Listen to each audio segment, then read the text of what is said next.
Friends ఈ projector ఎంతో తెలుసా? సుమారుగా 30,000 రూపాయలు. ఇక 30,000 రూపాయలతో మనకు పని లేదు, కేవలం 1,500 రూపాయలకే ఈ ప్రొజెక్టర్ నేను పర్చేజ్ చేసేయడం. ఎస్, మీరు వింటుంది నిజమే. 1,500కు ప్రొజెక్టర్ అయిందని అంటారా? ఇంకా మరిన్ని విషయాలు మాట్లాడుకుందాం. ముందు వీడియోని లైక్ చేయండి, ఎందుకంటే 10,000 లైక్లు క్రాస్ అయింది అన్నట్లయితే సింపుల్ ప్రొజెక్టర్ ను కూడా టియర్ డౌన్ చేద్దాం. ఇప్పటిదాకా మనం స్మార్ట్ ఫోన్స్ ని టియర్ డౌన్ చేసాం, ల్యాప్టాప్స్ ని టియర్ డౌన్ చేసాం. టియర్ డౌన్ చేయక కూడా చాలా రోజులు అవుతుంది. ఒకసారి ప్రొజెక్టర్ లోపల కూడా ఏముంటుందో చూద్దాం. అండ్ ఇది నేను ఆఫ్లైన్ లో పర్చేజ్ చేశాను. ఒకవేళ ఆన్లైన్ లో వెతుకుతా అవైలబుల్ ఉంది అన్నట్లయితే గనక నేను మీకు లింక్ కూడా ప్రొవైడ్ చేస్తాను. అసలు ఈ 1,500 రూపాయలకి ఏమేమి వస్తాయి ఏంటి అనేది చూద్దాం. అసలు వెయిటే లేదు. ఇది కాంపాక్ట్, ఎక్కడికంటే అక్కడ క్యారీ చేయొచ్చు. ఒక రిమోట్, అలాగే ఒక ఛార్జింగ్ అడాప్టర్, అండ్ దీంతో పాటు ఒక రెగ్యులర్ ఏవి కేబుల్ ప్రొవైడ్ చేశారు. అపార్ట్ ఆఫ్ దిస్ ఇక ప్రొజెక్టరే నిజంగా చెప్పాలంటే ఫోన్ సైజ్ కన్నా గానీ ఇది చాలా తక్కువగా ఉంది, కాకపోతే కొంచెం లావుగా ఉంది. అండ్ దీంతో పాటు ఒక యూజర్ మాన్యువల్. యాజ్ యూజువల్ గా నేను మిమ్మల్ని చదవనిస్తాను. ఫైనల్ గా ప్రొజెక్టర్ మాత్రం చాలా క్యూట్ గా ఉంది. ఫస్ట్ ఫిజికల్ ఓవర్ విషయానికి వచ్చారంటే ఫ్రంట్ ప్రొజెక్షన్ ల్యాంప్, అండ్ దీంతో పాటు హీట్ ఎగ్జాస్ట్ సంబంధించినటువంటి ఎయిర్ వెంట్స్ ని మనకు ప్రొవైడ్ చేశారు. అండ్ ఇక్కడ కూడా left and right heat vents ని ప్రొవైడ్ చేశారు. ఇక్కడ USB Type-C port, HDMI port తో పాటు మనకి ఆన్ ఆఫ్ బటన్ ని మనకు ప్రొవైడ్ చేశారు along side with DC charging pin. And ఇక్కడ ఇన్పుట్ DC 5 volts ఇచ్చారు. మేబీ పవర్ బ్యాంక్ తో కూడా రన్ అయింది అనుకుంటే అది కూడా మనం ప్రాక్టికల్ గా చూద్దాం. And micro SD card, AV pin out Anu head phone Jack ని మనకు ప్రొవైడ్ చేశారు. సో చూద్దాం.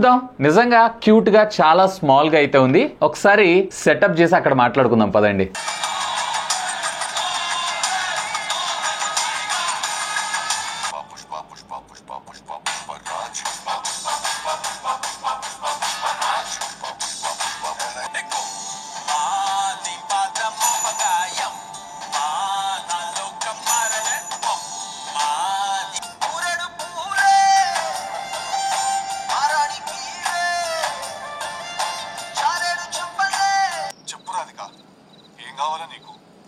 ఎలా సహాయపడగలుగుతాను రాధిక? ఈసారి నా గొంపు ఎట్లా ముంచబోతున్నావు రాధిక? చెప్పు రాధిక.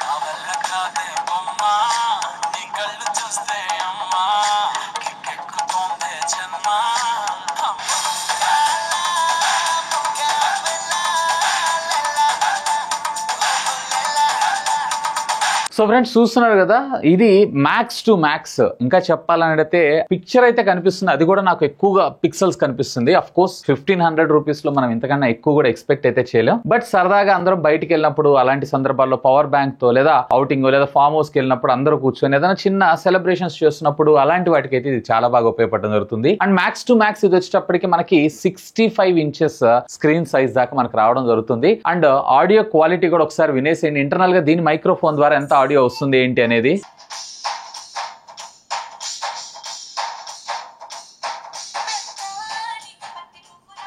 సో విన్నారు కదా. So a little bit, mostly ఇది వచ్చేటప్పటికే 2 watts లేదా 1.5 watts ఆఫ్ ఆడియో అవుట్పుట్ ఇస్తుంది, అంతే, అంతకుమించి అయితే ఏం లేదు. సో పిక్చర్ క్వాలిటీ విషయానికి వచ్చారు అన్నట్లయితే గనక ఓకే, ఆ బడ్జెట్ సెగ్మెంట్ కి, ముఖ్యంగా 1,500 రూపాయల బడ్జెట్ సెగ్మెంట్ కి ఓకే అని నేను అంటాను. బట్ నన్ను అడిగితే కనుక నేను దీన్ని కూడా కొనొద్దని అంటాను, ఎందుకంటే nothing but waste of money. So దీనికన్నా కానీ బేసిక్ గా ఒక 10,000 రూపీస్ పెట్టారంటే ఇంకా మీకు మార్కెట్ లో చాలా మంచి ప్రొజెక్టర్స్ మీకు మార్కెట్ లో అవైలబుల్ ఉండేటువంటి అవకాశం ఉంది. జస్ట్ ట్రయల్ బేసిస్ మీద నేను దీన్ని తెచ్చుకొచ్చి చూపించాను. అండ్ ఈవెన్ పిక్సెల్స్ కూడా మీరు ఇక్కడ జాగ్రత్తగా అబ్జర్వ్ చేశారంటే పిక్సెల్స్ అన్ని కూడా మనకు కనపడటం అయితే జరుగుతూ ఉంటుంది. ఆ అమౌంట్ కి ప్రొజెక్టర్ అనేది వర్తే గానీ, బట్ ప్రొడక్ట్ లో దమ్ము లేదని నేను అంటాను. ఈవెన్ ఆడియో కూడా మీరు విన్నారు కదా, జస్ట్ 1.5 watts అవుట్పుట్ వస్తుంది అంతే. అగైన్ మళ్ళీ దీంట్లో ఆండ్రాయిడ్ ఆపరేటింగ్ సిస్టమ్ ఇచ్చారా అని అంటే అది కూడా ఇవ్వలేదు. డైరెక్ట్ గా వీళ్ళు ఏదో బేసిక్ .NET మీద ప్రోగ్రామ్ చేసినటువంటి ఒక OS అయితే ఇచ్చారు. మళ్ళీ HDMI పోర్ట్ ఇచ్చారు కాబట్టి దాని సహాయంతో మనం అడిషనల్ గా Fire TV స్టిక్స్ కానీ లేదంటే సెటప్ బాక్సెస్ కానీ ఇట్లాంటి వాటిని కనెక్ట్ చేసుకొని మీరైతే చూడొచ్చు. అండ్ అంతేకాదు, ఒకవేళ ఇందులో ఉన్నటువంటి ఇంటర్నల్ ఆడియో మీకు సాటిస్ఫాక్షన్ లేదు అన్నట్లయితే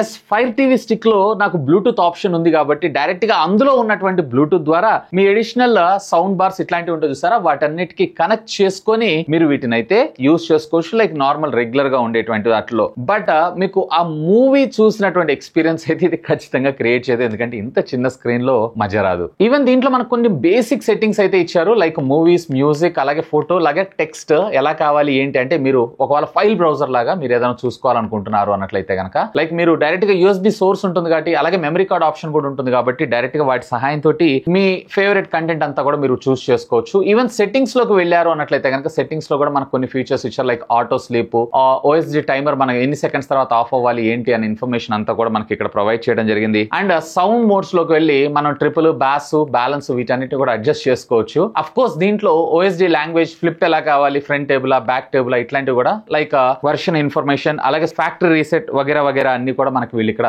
ప్రొవైడ్ చేయడం అయితే జరిగింది. సో బేసిక్ ఇంకా చెప్పాలన్నట్లయితే .NET తో వీళ్ళు కొంత ప్రోగ్రామ్ చేసి మనకు ప్రొవైడ్ చేయడం అయితే జరిగింది. ఇక్కడ ఇమేజ్ మోడ్ చూసారు కదా, లైక్ దీంట్లో మనకి 4 ప్రీసెట్స్ ఇచ్చారు, standard, dynamic, mild and user. So user లోకి వెళ్ళారు అన్నట్లయితే మీరు మీ కస్టమైజ్ చేసుకున్నటువంటి దాన్ని బేస్ చేసుకొని ఆటోమేటిక్ గా మీకు పిక్చర్ క్వాలిటీ అనేది రావడం జరుగుతుంది. ఈవెన్ ఇక్కడ కలర్ టెంపరేచర్స్ కూడా మీకు కోల్డ్ కావాలంటే కోల్డ్, లేదన్నట్లయితే స్టాండర్డ్, లేదన్నట్లయితే కనుక వామ్, మీకు ఎలా రిక్వైర్మెంట్ కావాలంటే అలా రిక్వైర్మెంట్. సో బేసిక్ సెట్టింగ్స్ ని ప్రొవైడ్ చేశారు అంతే. అండ్ దీంట్లో కూడా మనకు రకరకాల సోర్సెస్ అయితే ప్రొవైడ్ చేశారు. సో సోర్స్ బటన్ డైరెక్ట్ గా మీరు క్లిక్ చేశారు అన్నట్లయితే ఏవి డైరెక్ట్ గా రెగ్యులర్ గా మన సెటప్ బాక్సెస్, HDMI, ఇప్పుడు నేను HDMI ద్వారా కనెక్ట్ చేశాను కాబట్టి HDMI, మీడియా అని సెలెక్ట్ చేసుకున్నారంటే మీరు మెమరీ కార్డ్ లేదా USB దాని ద్వారా, అలాగే వైర్డ్ స్క్రీన్ సెలెక్ట్ చేసుకున్నారు అన్నట్లయితే కనుక డైరెక్ట్ గా మీరు ఆండ్రాయిడ్ లేదా యాపిల్ డివైస్ ని డైరెక్ట్ గా మీరు కనెక్ట్ చేసుకుని USB ద్వారా మీ ఫోన్ ని మిర్రర్ కూడా చేసుకోవచ్చు. బేసిక్ గా దీంట్లో కూడా మీకు max to max screen size వచ్చేటప్పటికే 65 ఇంచెస్ దాకా వెళ్ళడం జరుగుతుంది. ఈవెన్ కొంచెం మీరు దగ్గరగా పెట్టుకొని చూసారు అన్నట్లయితే ఇంకా చెప్పాలంటే ఆ ప్రొజెక్టర్ దగ్గరగా ఉంటుంది కానీ